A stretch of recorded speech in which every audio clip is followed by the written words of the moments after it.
Hello and welcome to Paradigm Playbook, a podcast for entrepreneurs in the business of sports. Your hosts, Dave Kozak and Steve Cook, are business owners, successful entrepreneurs, sports enthusiasts, avid readers, and longtime friends. For years, they've read every business book on the market and built successful companies with what they've learned. This podcast will give you the critical takeaways in just 15 minutes a week. It's a quick and easy playbook for building a winning sports business. And now, here are your hosts, Dave and Steve. All right. Hey, everybody. Welcome back to Paradigm Playbook. I'm your host, Dave Kozak, alongside my co-host, Mr. Steve Cook. Today, we're discussing building a business to sell. And not in the typical fashion, right, Steve? But what are the things you need to do along the way that give your business the attractiveness that someone else wants to buy it, right? Yeah, and I think if we can identify some of the differences of what a buyer would be looking for versus what is comfortable for you in running the business. So, we all do the same thing. The entrepreneur builds the business around them, and then, when they go to sell, because they're not going with it. Yeah. So two problems occur if you don't plan this right. One is you don't get the price that you should, or two is the only way you get paid is in an earn-out where you're committed, you're ready to go out, you're ready to sell, and you're going to get paid over 5 years, and it's contingent upon you keeping it going. So it becomes an anchor rather than an exit strategy. Call it kind of like the golden handcuff or handcuffs in general. And it's interesting too, because I think in building and scaling a business and many of the other subjects we've talked about, the processes, procedures, different data points that you measure, all of that is really about the exit strategy, right? It's about the end. And whether the end is known to you today or is something that you're kind of unknown. Is there a family that wants to get involved? Is there a takeover by another corporation? Is there a sale to a larger entity? Another singular entrepreneur? Is there generational giving that the business ownership takes? Regardless of any of that, if you don't have a certain subset of things that the company does very effectively, the right way that anybody that is hired for that job can step in and do, you have a business that generates income, but you don't have a business that generates a sale. Yeah, right? We've said it before. If the business is totally dependent on you being there and doing it, then you have yourself a nice job, not a business. Yeah, and I think that's number one, right? Yeah. If you have to be at your business every single day for your business to operate, if you have to be engaged in day-to-day, in everything day-to-day, you haven't hit the point you need to hit, right? In an interview I recently did with an M&A person. That's mergers and acquisitions for anybody. The first question they ask somebody, I want to sell my business. The first question they ask is, when was the last time you took a 2-week vacation? And it's kind of a clever question in that if you don't feel you can be away for 2 weeks, then is someone really going to pay you what you think the business is worth? Correct. So I think the one thing I learned from the M&A guy was that it's less about, a multiple of pre-tax profit or, gross revenues multiple or something. It's more about, what does this business, what's it going to mean to the new owner that comes in? And are you going to attract, equity investors or operational investors? So an equity investor who is looking for recurring income is going to pay you more for that business than an operational one. One, generally they have more money. Yeah. And two, it's more has more longevity to it. Yeah. The point to that, the operational investor versus the equity investor, right, is if you have both as an option, you're winning in the sale game. Absolutely. Right? So your objective is to have both the person that wants to get engaged and run a business and be a business, but also the attractiveness of your business so that the equity investor wants to buy it because, hey, he can buy it, put it in his portfolio, it runs, operates, grows, and does its thing. I mean, it goes right back to Shark Tank, right? Those are all entrepreneurial investors that are buying equity shares, they bring some swag, they bring some benefit to the table that they can add influence and things like that. But they're buying that to expand their own business model. They're holdings companies, if you will. And so when you have a company like that, and I think it's a great point from the M&A perspective of when was the last time you took a 2-week vacation? If you can't walk away and the company still operates, you don't have a highly coveted organization, right? And so I think the easiest place to start is, well, how do you start building that highly coveted organization, right? And there's been a real big shift in the post.com bubble era of subscription-based services, of how can you collect regular revenues, reoccurring revenues in a business? Is it point of sale, or do you have, is your point of sale, hey, we collect $1,000. Well, what if you collected $100 for 10 years instead of $1,000 up front? Do you have anything like that? Those reoccurring revenues are very easy on the book side to look at. And I think there's also something that we have to consider here is the operational investor typically is using banking or leverage. The equity investor may have the cash resources or the pool of resources to come in and buy. And when you go to the equity piece, it's all cash flow model, bottom line model. Does it work? Does it cash flow? Does it maintain the percentage of profitability necessary? In the operational model, and I've done this, and so this is where I'm speaking from, buy a company, maybe not at a premium, knowing it's going to have to be rebuilt, right? And you're going to change some things or fix some things. So again, the only comment I would make in that is you have to be a good operator if you're going to buy for an operational investment. So how do you, as the business owner, entrepreneur, set the business up for that? I think start number one, the bottom line, and everybody talks about them, everybody says them, and they're out there. But I don't think anybody really takes it as seriously as you should. And that is standard operating procedures for everything, right? From the way you answer the phone, to the way you process money, to the way you report your accounting, to the way you do. If you have the structure, and this is what I call intellectual infrastructure, right? This is not the physical infrastructure. This is not the computers, which is a whole nother subset, but you have the intellectual infrastructure of how you operate business. That's number one in scaling something. Yeah, I think, you talk about process all the time, and that's that process. And everybody has, well, this is the way we do it. If the way we do it isn't in writing, then you don't have an SOP. Correct, because the next guy in line does it a different way. Right. Yeah. And it doesn't mean that a new owner can't change and upscale. They just need a starting point. So, and when you go to sell your company, there should be upside. A new owner, no matter what, is going to do it differently. And hopefully, and I know I've gotten there in my own businesses. You get lazy as the longer you're in the business, and the business will actually thrive under a new ownership. But you have to have a base. So you have the reinvigorated energy and the excitement of new ownership. We talked about the entrepreneurial roller coaster, right? New owner, everything is awesome until they hit that first valley. I think there's a number of kind of specifics in building the business. First, it's, are you a specialist or a generalist?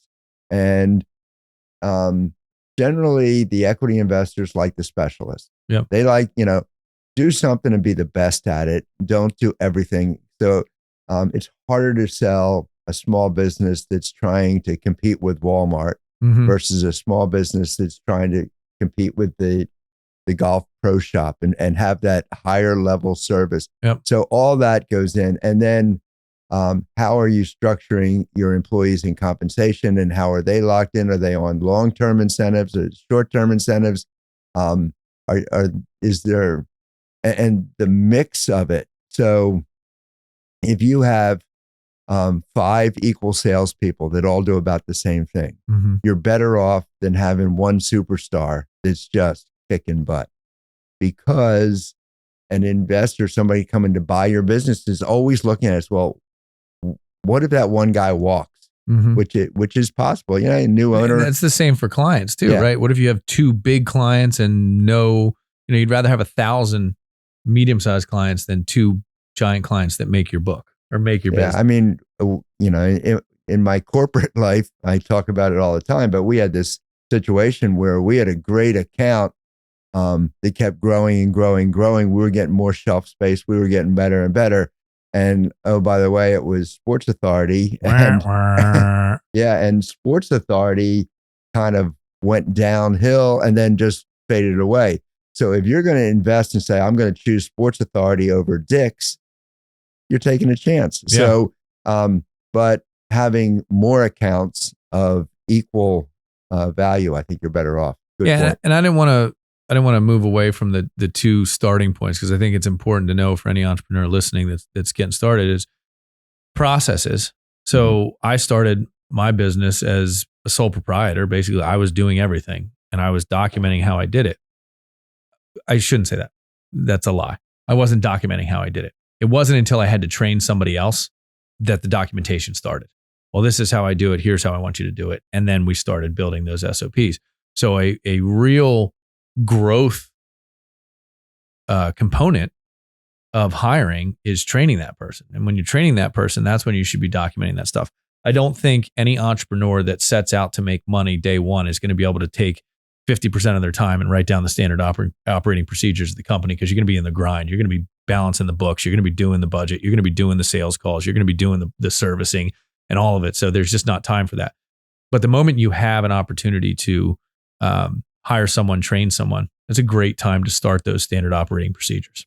And what a lot of times, what the mergers and acquisitions experts will do, you go to a broker and, they look at your P&Ls and your cash flow statements.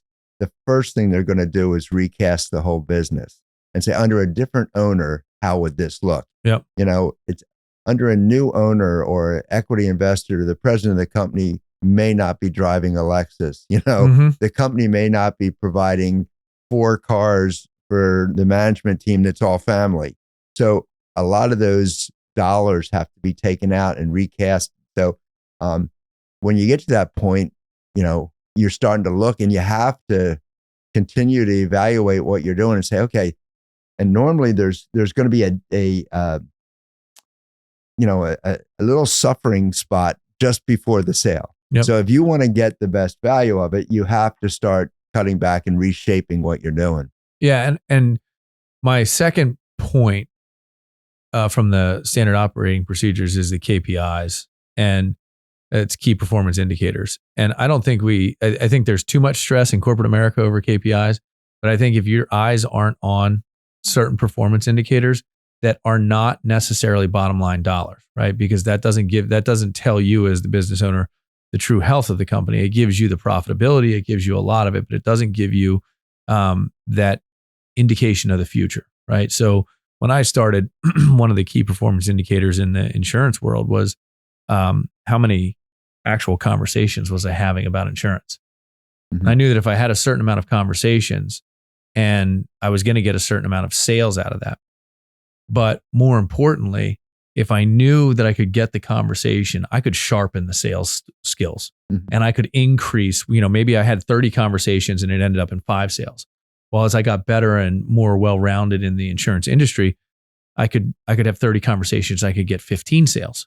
Then I could get, 18 sales. And then the 30 conversations I were having were more referral based, or they were more introductory based, where people were coming to me to do business as opposed to me going to find people to do business with.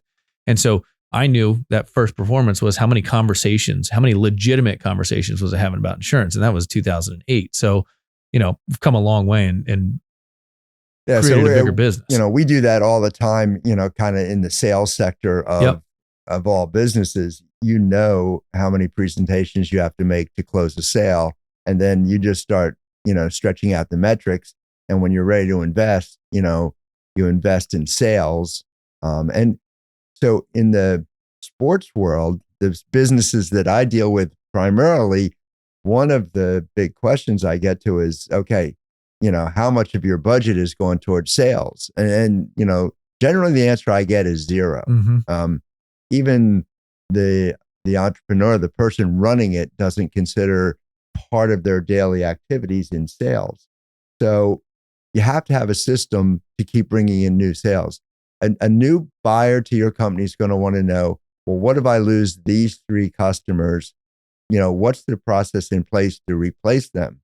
Yep. So it becomes difficult.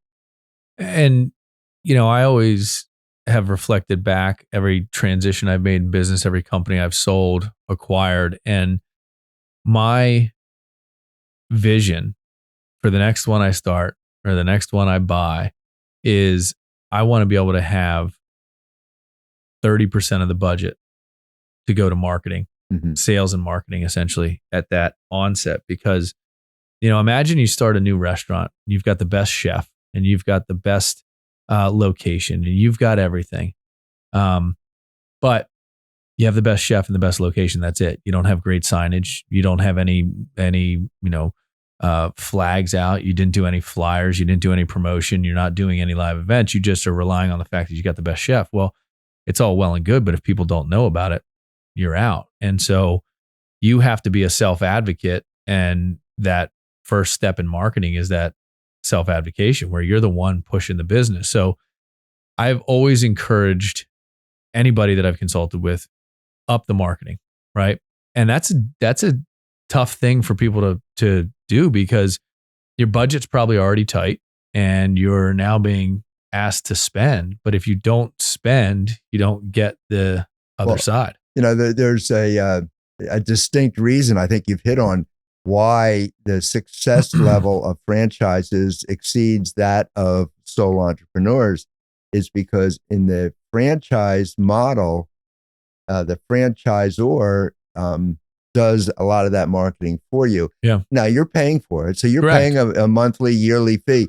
So you're paying for it, but it's dictated by the franchisor. So it's not something that you're able to skip. Correct. So it's, I can open up a breakfast restaurant to sell pancakes, but it's going to be tough to compete with IHOP because, they're doing the marketing. The franchisees are paying for it, but it's your royalties are covering, but it's baked into the whole thing. Right, and that's an important piece. And I think that brings up a great point in general on business for sale. If you're building a business to sell, and I want to be clear about this. We're not saying you're building it to sell it. Like we're saying building it so that at the end, when you do have that transition and you are trying to retire or get out, you have something sellable, right? Yeah. So what we're talking about is creating value. Correct. More so than building it to sell. Doesn't mean you have to sell it, but you should still be building value. Begin with the end in mind, essentially, right? And even if you want to increase the value so you can borrow against it to expand it to a different location, there's a lot of things in there. But there's this concept I wanted to reflect on the franchise because, and we've talked about this at length, Steve, right? If you really want to test your mettle in business, build something that you targeted franchising, right? If you're a small business operator and you built something that you could instantly go with investment, obviously you need investment to outfit the facility or the business or the office or whatever it is. But if you can take all of your processes in point A and move them to point B and you can run that business, now you're cooking with gas. You've got the right stuff. One other, I think an ingredient in building value is, and we talked a little bit about it, but it's specialist versus generalist. Mm-hmm. And in sports businesses, I see it all the time. We're going to coach anybody that wants to do dance, anybody that wants to do. So your highest level of earnings are at the lowest level of performance. Yet as you grow and you get higher elite level athletes, you start putting more time, investment in them. They take up more square footage, more space. And all of a sudden your investing more in the least profitable sector of the business. Whereas if you were to pull back and say, and you're seeing this happen more and more with like a little gym, you know what? If you're 12 years old, you're not for us. Yep. We've passed that. So they're specializing in, 1.5 to 8-year-olds, and they're sticking in that realm. And if you want to run an advanced level elite business, you can do that too. And it becomes more of a boutique business. But you can do that. It's hard to do it all. Yeah, just for mathematical purposes, and I want to summarize a little bit of what you said because there was the point is, if you have 20 kids in a class at 3 years old for 45 minutes and you're charging $100, you can determine what that is.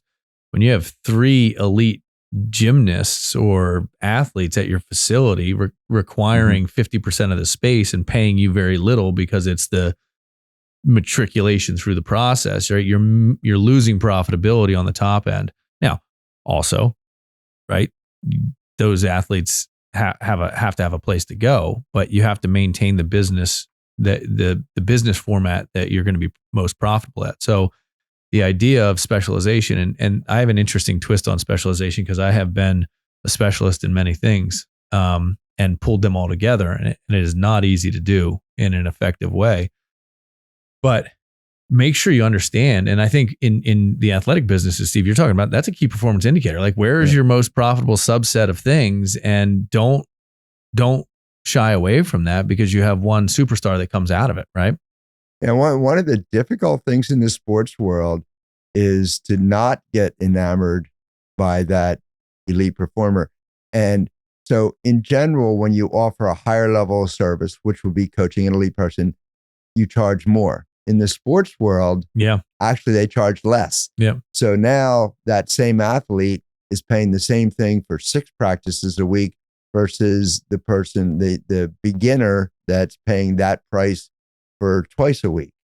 So actually, if you take that in opposition to professional coaching, right? Meaning, like, you're a business owner and you have a business coach.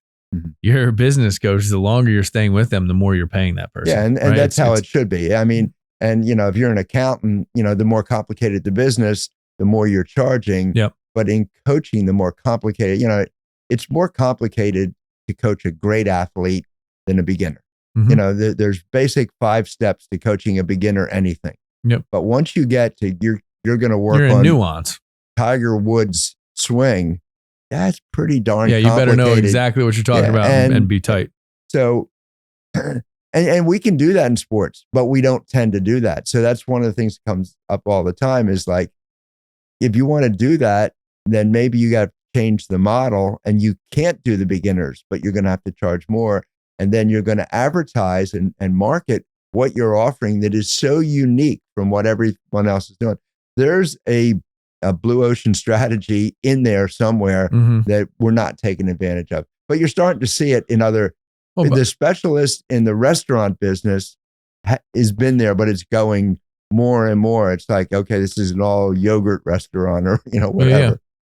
Well, and I think it's a mixed bag because what percentage of people can afford $100 2-month program? Large percentage. What percentage of people can afford $2,000 for a month of training or something like that? And so then from the business standpoint, right, you can collect a larger amount of money from a larger or a smaller amount of money from a larger population versus a small amount of money from a small or a large amount of money from a small population. And so you get yourself in this pickle where you're narrowing down your target market to a very precise person that can afford, has the ability to pay and the willingness to do it, and the student or the athlete that's willing to go there. There's a side benefit that I hear quoted all the time. Yeah, but if my elite team wins, then that I can use as marketing to attract other kids as beginners, which there's some merit to that, Without question. That's why pro athletes get endorsement deals, right? Yeah. So you can use that, but the second or third high elite athlete doesn't bring the same return. No. So you just got to watch how far you go with that. Also, speaking specifically in the athletics world, right? There's an ego thing that plays in here too, where you spent your formative years with this coach, and this coach got you to a point that coach doesn't want to let go of it. So they make concessions to what they would typically charge because they're not running with the business. They're running with the ego or the heart or and so again, it's not to say you got to be cutthroat, but you do have to be logical about it. Yeah. And if you're independently wealthy, the business running on its own, and you like coaching those, by all means. Yep. But just be aware, if you're working for warm and fuzzies, that's your pay.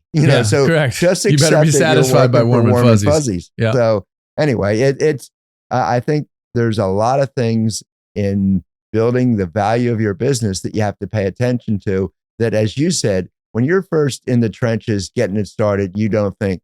So midway in there, you may want to start digging a little bit more into it. Yeah, and there's one that we didn't talk about, and I know we're running long today, but I think it's a valuable conversation. We didn't discuss people, right? Oh. We talked about processes, we talked about performance indicators, we talked about all that. And maybe we need a whole podcast, because people, compensation, commitment, long-term, short, there's a lot to be said there. And the only point that I'll make today is someone told me, or some book told me a long time ago, that you read a book. I read a book once. And it was the mistake of a bad hire costs on average $1 million. Yeah. Now, this is a full-time bad hire, right? Because it's not just the amount of money you're paying them, it's the time you take to train that person. It's all of the things that go into it.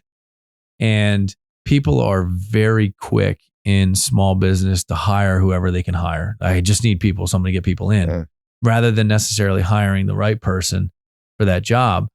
And that is certainly a mistake that I've experienced and dealt with. And, if I reflected back on the amount of money spent trying to take a C player and turn them into a B player, and just with no way to get there, it's not just the monetary loss, the financial burden, it's the mental burden. It's there's an expense to your energy that when you have to let go someone that you invested so much in because they're just not right, it can kick you while you're down. So I think in people, hire appropriately, effectively, figure out what it is you want.